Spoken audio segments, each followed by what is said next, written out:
Tu veux savoir comment j'ai pris 14 kilos en 1 an et demi? Reste bien jusqu'à la fin de la vidéo parce que mon histoire pourrait peut-être te motiver et t'encourager. Salut à toi, j'espère que tu vas bien. Aujourd'hui, je vais te partager mon parcours en musculation. Ça a été un long chemin avec des hauts, des bas, des erreurs, mais aussi de la réussite. Et si toi aussi tu galères à prendre de la masse musculaire ou tu veux tout simplement te transformer, tu vas apprendre énormément en écoutant mon histoire. Dans cette vidéo, je vais te raconter comment j'ai commencé à m'entraîner, pourquoi j'ai fait des erreurs, comme tout le monde quand tu débutes, et comment j'ai explosé mes résultats. Et crois-moi, tu ne veux pas manquer la fin où je te partage les grandes leçons que j'ai tirées de mon expérience. Imagine-toi un ado en 6e, maigre, qui commence à faire des pompes et des abdos tous les jours, et ça 2 fois par jour. Pourquoi?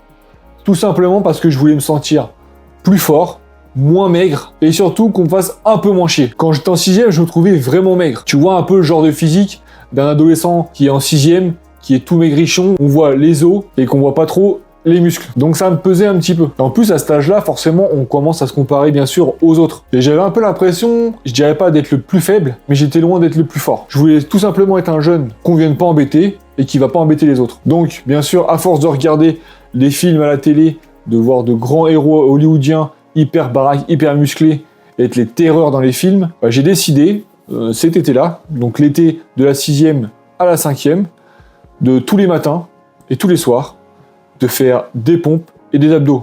Oui, ça se limitait à ça. Alors bien sûr, je faisais aussi beaucoup de vélo dans la journée avec les copains, mais le matin, c'était vraiment dédié à ça. Donc je me réveillais le matin, je sortais de mon lit, je commençais par faire des pompes. Alors au début, bien sûr, hein, c'était... de toute façon, là, il n'y avait pas de tempo, il n'y avait pas de temps de récupération, il n'y avait rien. C'était en gros quasiment jusqu'à ce que je puisse plus. Donc forcément, au début, c'est pas beaucoup de pompes. Déjà, je trouve que pour un ado de 6e, j'en faisais déjà 30-40, donc c'était déjà très bien. Et les abdos, c'était à peu près pareil. Et bien sûr, forcément, à la fin de cet été, je pouvais faire 120 pompes le matin et 200 le soir. Et pareil pour les abdos. Oui, je faisais que des pompes et des abdos parce que j'avais pas de matériel, j'avais aucune connaissance.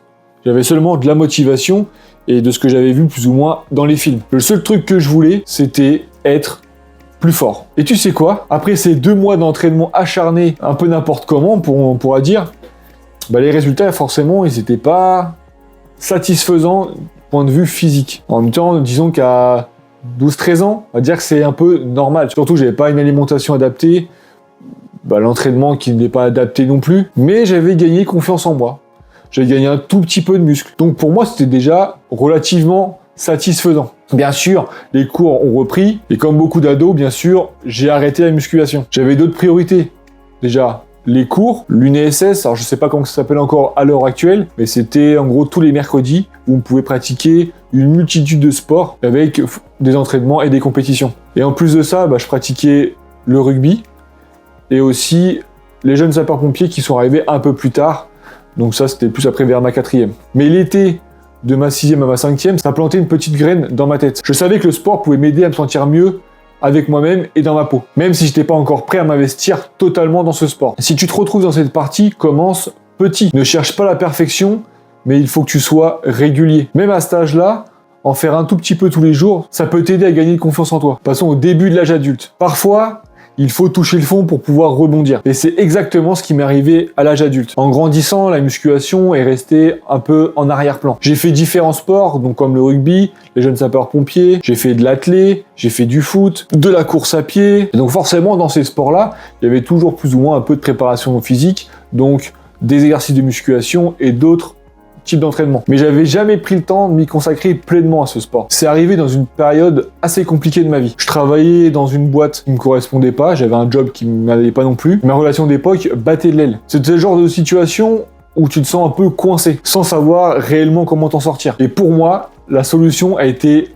la reprise du sport. J'ai commencé à m'entraîner au poids de corps, comme j'ai toujours plus ou moins fait. Mais cette fois-ci, j'ai tombé sur un livre qui était assez connu à l'époque, qui était la méthode Lafay. Ce qui m'a plu avec cette méthode, c'est que je pouvais m'entraîner partout, sans matériel. Et surtout, je pouvais canaliser toutes mes émotions dans quelque chose de positif. Mais la vraie claque est arrivée après une séparation très douloureuse. 7 ans de relation qui se termine, c'est difficile à digérer, surtout qu'à l'époque, comme je te l'ai déjà dit un peu plus tôt, j'avais un travail qui me plaisait pas forcément, que d'ailleurs j'ai perdu dans la même période. Mon meilleur pote qui était parti vivre à 6 heures de route, j'étais pas seul, mais en tout cas je me sentais très seul j'étais au plus bas. Bien sûr, ça a été une période très sombre, mais au lieu de me laisser aller, j'ai décidé de me relever. Et cette fois, j'ai combiné la musculation et la course à pied. Et c'est un peu après cette période que j'ai découvert les salles de fitness grâce à une nouvelle relation amoureuse. Et mon premier jour dans une salle de fitness, c'est là que j'ai compris que c'est tout simplement ce qu'il me fallait pour passer au niveau supérieur. Bien sûr, mes premières séances ont été catastrophiques. J'étais habitué à m'entraîner au poids de corps avec pas de matériel. Je découvre les machines, tous les poids libres, bref, et j'étais complètement perdu. Mes premières séances m'ont donné des courbatures énormes pendant au moins une bonne semaine. Mais ça peut paraître bizarre pour certains, mais j'ai kiffé avoir ces douleurs.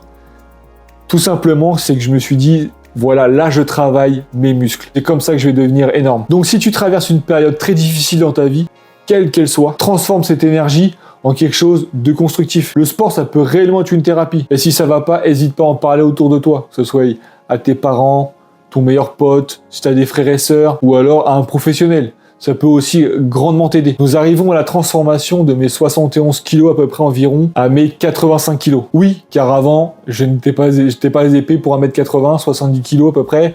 Ça fait quand même assez maigrichon. Malgré tout le sport que je faisais. Passer de 71 kilos à 85 kilos pour 1m80, ça te semble impossible? À cette époque, ça l'était pour moi aussi. Mais bien sûr, j'y suis arrivé. Quand j'ai commencé à m'entraîner sérieusement à la salle, je faisais n'importe quoi, comme la majorité des nouveaux pratiquants. J'avais pas de programme, je faisais mal mes exercices. Bref, comme beaucoup de débutants, mais j'étais déterminé. Donc après quelques semaines de grand n'importe quoi, j'ai commencé à me renseigner. J'ai passé énormément d'heures à lire, à faire des recherches, bien sûr aussi à tester différentes méthodes. Et une fois que j'ai trouvé ce qui fonctionnait pour moi, tout a changé. Je m'entraînais 5 fois par semaine en musculation, en plus de mes 2 entraînements par semaine de handball, et bien sûr, les matchs le week-end. Au début, bien sûr, ça a payé. En 1 an et demi, je suis passé de 71 kg à 85 kg, et tu te doutes bien qu'à ce rythme-là, il y a un prix. À force de pousser mon corps à bout, les blessures ont commencé à débarquer. Que ce soit mon épaule droite, les coudes, les chevilles, n'en parlons pas. Les genoux, j'ai toujours plus ou moins de chance, et ce qui en fait aussi maintenant un point faible pour moi, bien sûr, c'est mes cervicales et mon dos. Avec le recul que j'ai et les années d'expérience,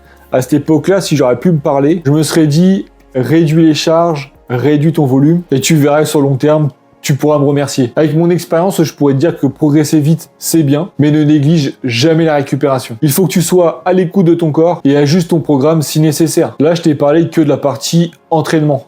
Bien sûr, il y a eu aussi une grosse partie alimentation. Je suis pas passé de 71 kg à 85 kg en mangeant rien. Donc pour l'alimentation, j'ai fait comme par la partie entraînement, je me suis renseigné, j'ai testé des choses, j'ai calculé mes calories, j'ai aussi pesé. Alors c'était pas au millimètre près, je vivais encore chez mes parents. Je n'allais pas dire à ma mère, bah moi il me faut ça.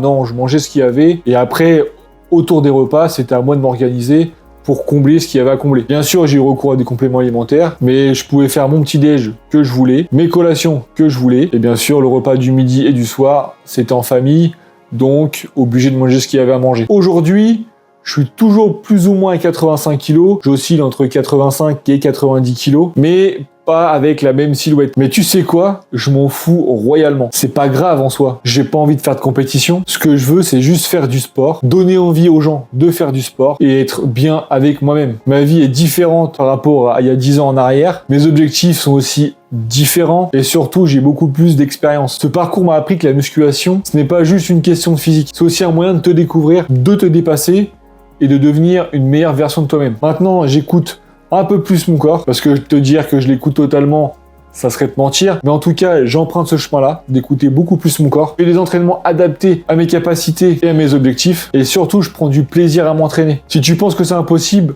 rappelle-toi de mon histoire. Tout commence par un petit pas. Si je te partage mon parcours, c'est non pas pour me la péter, ni rien de ça, c'est tout simplement pour te montrer que c'est possible. Mais il faut y aller étape par étape. Si tu veux éviter les erreurs que j'ai faites et progresser plus vite, abonne-toi et laisse-moi un commentaire pour me dire où tu en es aujourd'hui. Tu peux aussi me contacter pour un coaching personnalisé et ensemble on pourra te fixer un objectif et te créer une programmation sur mesure. Je te dis à bientôt dans une prochaine vidéo. Allez, salut!